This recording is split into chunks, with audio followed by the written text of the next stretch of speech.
Aziz do'stlar, siz bilgan va ishonch bildirgan Umbem klinikasi endi sizga yanada yaqinroq. Biz yangi filialimizni ochdik. Shu sabab yangi klinikamizda turli xil xizmatlar uchun 20% gacha chegirmalar taqdim etamiz. Marhamat, klinikamizga kelib, o'zingiz va yaqinlaringiz sog'lig'iga g'amxo'rlik qiling. Bizning yuqori malakali shifokorlarimiz quyidagi sohalarda xizmat ko'rsatishadi: stomatologiya, ginekologiya, terapiya, lor, jarrohlik, pediatriya, urologiya, UZI va boshqa yo'nalishlar. 5000 dan ortiq turdagi laboratoriya tahlillari olinadi hamda eng yuqori sterilizatsiya darajasi o'tkaziladi. Bizning manzil Moskva shahri, VDNX metro bekati, Kondratyuk ko'chasi 2. Telefon raqamimiz 8 925 103 22 55. Mutaxassis ko'rigiga oldindan yozilishni unutmang. Umbem klinikasi. Biz sizning sog'lig'ingiz uchun qayg'uramiz.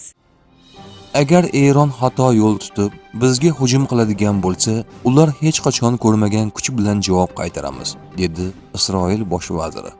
Eronda nima sodir bo'lishidan qat'iy nazar, bir narsa aniq: Eron endi hech qachon avvalgiday bo'lmaydi, deya qo'shimcha qildi Benyamin Netanyahu. Fransiya rahbari Emmanuel Macron AQSh rahbari Donald Trampning Tinchlik kengashiga qo'shilish taklifini rad etdi. Bloomberg.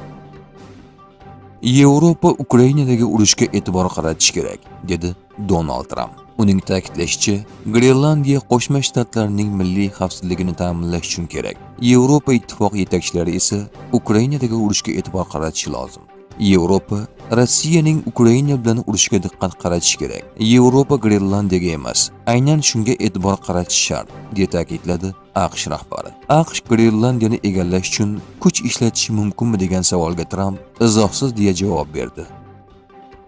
Trump Nobel mukofotini olmagan uchun faqat tinchlik haqida o'ylashga majbur emasligini bildirdi.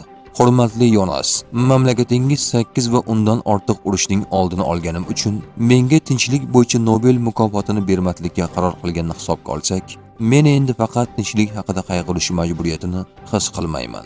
Garchi u har doim ustuvor bo'lsa-da, endi men Amerika Qo'shma Shtatlari uchun nima yaxshi va to'g'ri ekanini o'ylashim kerak. Daniya bu yerni Rossiya yoki Xitoydan himoya qila olmaydi va nega ularda mulk huquqi bo'lish kerak? Bu haqida hech qanday yozma hujjat yo'q. Faqat u yerga 100 yillar oldin qayiqda suzib borgan, lekin bizning qayiqlar ham borgan. Men NATO uchun u tashkil etilgandan beri boshqalardan ko'ra ko'proq ish qildim va endi NATO Qo'shma Shtatlari uchun nimadir qilish kerak. Agar biz Grenlandiyani to'liq va butkul nazorat qilmasak, dunyo xavfsiz bo'lmaydi, dedi Oq uy rahbari. Germaniya va Fransiya AQSh rahbari Donald Trampning Grenlandiya bilan bog'liq tahdidlarga qarshi umumiy javob tayyorlamoqda, deya ma'lum qildi Germaniya nashri. Trump tahdidlarini davom ettirar ekan, Yevropadagi hamkorlarimiz bilan birgalikda unga qarshi chora-tadbirlar ham tayyorlayapmiz. Bular qatoriga AQSh bilan amaldagi bojlar to'g'risidagi kelishuvni to'xtatish va oldinroq kechiktirilgan boj tariflarini 6-fevraldan boshlab joriy etish ham kiritilgan, dedi Germaniya vitse-kansleri. Putinning maxsus vakili Kirill Dmitriyev Davosdagi xalqaro iqtisodiy forumda AQSh vakillari bilan uchrashadi. Reuters. Rossiya uchun diplomatiya ustuvor emas, dedi Volodimir Zelenskiy.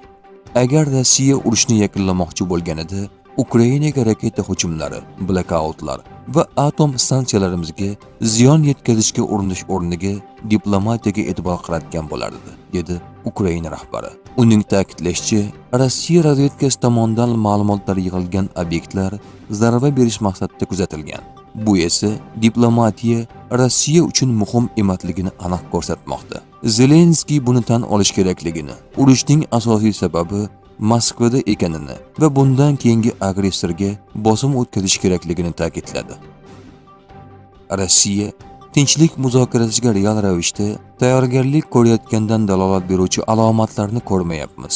Ukraina qurolli kuchlari bosh shtabi bahotiga ko'ra, ular aksincha urushni yanada kuchaytirmoqda, dedi Ukraina qurolli kuchlari bosh qo'mondoni Aleksandr Sirskiy. Eron rahbari Masud Pezeshkian oliy rahbar Ali Xumaniyga qilingan har qanday hujum urush e'lon qilish bilan barobar bo'lishini ogohlantirdi. AQSh Yaqin Sharqdagi harbiy mavjudligini kuchaytirmoqda. Isroil nashri. Gazetaning xabar berishicha, bu harakatlar AQShning Eron hududiga zarba berish ehtimoli saqlanib qolayotgani yuzasidan amalga oshirilmoqda. Ma'lumotlarga ko'ra, AQSh harbiy dengiz kuchlarining Abraham Lincoln atom aviatashuvchisi boshligidagi havo hujumi guruhi Malakka bo'g'ozidan o'tib Yaqin Sharqqa yo'l olgan.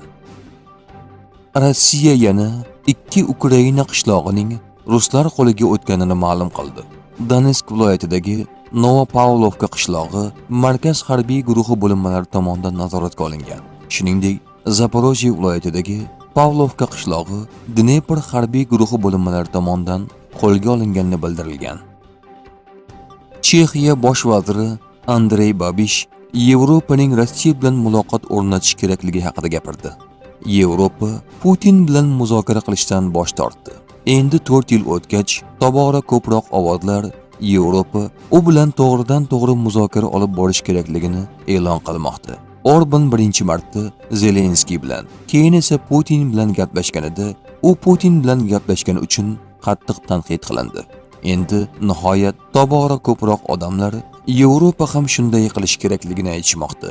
Babish shuningdek, u Vengriya bosh vaziri Orban va Polsha rahbari Trampga eng yaqin Yevropa rahbarlari ekanligini aytdi.